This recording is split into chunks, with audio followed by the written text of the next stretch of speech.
These images show the projection of power, a few of the dozens of offshore outposts and military bases China has built in recent years. Ownership of these islands, reefs, and built-up sandbanks in the South China Sea and East China Sea is disputed. Several states claim the islands for their rich fishing grounds, possible oil deposits, and strategic locations. There have been showdowns. Vietnam says this is one of its boats being rammed by a Chinese vessel on the open sea. And Filipinos have protested a Chinese law authorizing its Coast Guard to destroy other countries' structures on islands it claims.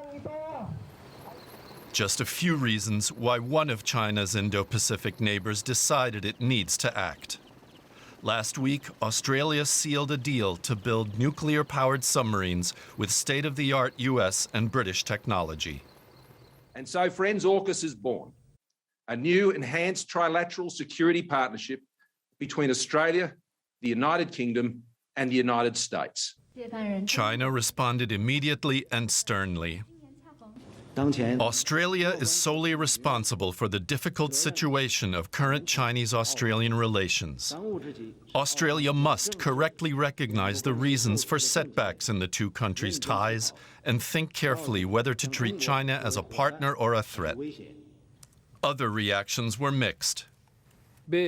Strengthening defense cooperation between the US, Britain, and Australia is important for peace in the Indo-Pacific. We hope the decision won't disturb the situation in the region. But given the region's disputes and military buildups, more disturbances seem practically assured. Lots to unpack here. Let's bring in Garima Mohan, a fellow at the German Marshall Fund of the United States, with a research focus on the Indo-Pacific. Garima, welcome. Let's just talk about Friday's Quad leaders meeting first. Now, the leaders of the United States, Japan, Australia, and India are meeting in the backdrop of last week's AUKUS security pact. What can we expect from this Quad meeting? So while the AUKUS is primarily a security pact, the Quad has a much broader remit. So I think we have to see the AUKUS and Quad as complementary and not competitive initiatives.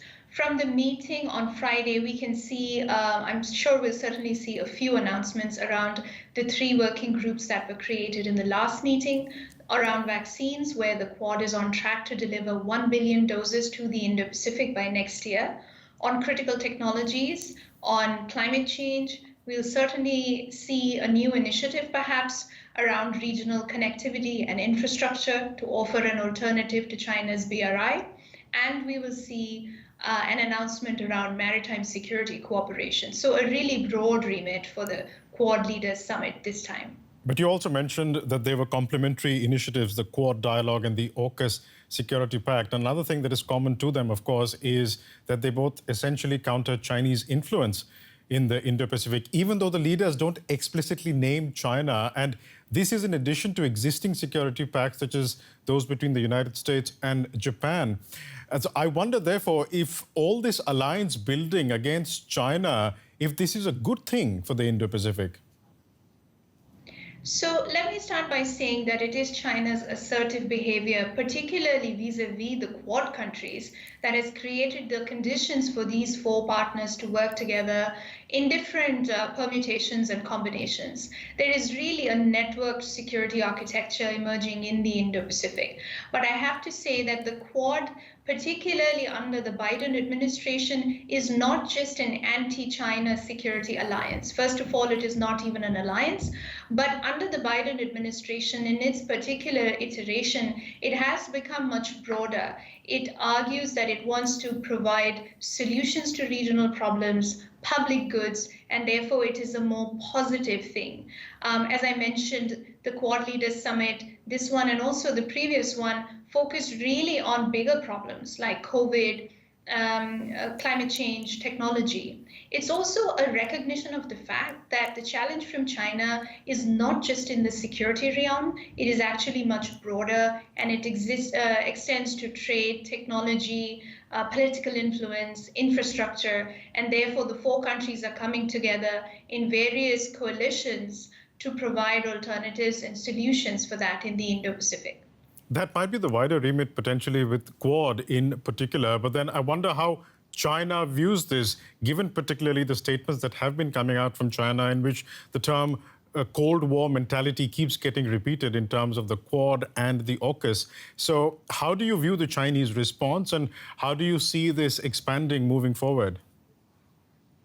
Well, China's response is, of course, expected. It is always displeasure. One has to note that China works in coalitions of its own. So it's not just these 4 countries that are working in these coalitions. China is also working in different combinations. Interestingly, there's also a Russia, India, China trilateral. So there are opportunities for dialogue and positive collaboration if countries are so interested. But I have to bring up the recent example of the German frigate buy-in, which requested a port call with China, and that was rejected. Now, for a lot of European countries that are taking a more inclusive view of the Indo-Pacific, which is more focused on cooperation and less on competition, China, by rejecting this port call, sent a very clear signal that even inclusivity in this really mild form is not acceptable. And therefore, the Chinese behavior, particularly increasing assertiveness vis-a-vis Europe as well, does not create the conditions necessary for the cooperation that it says that it seeks. We'll leave it there for the time being, but thank you so much for joining us today. Garima Mohan from the German Marshall Fund of the United States.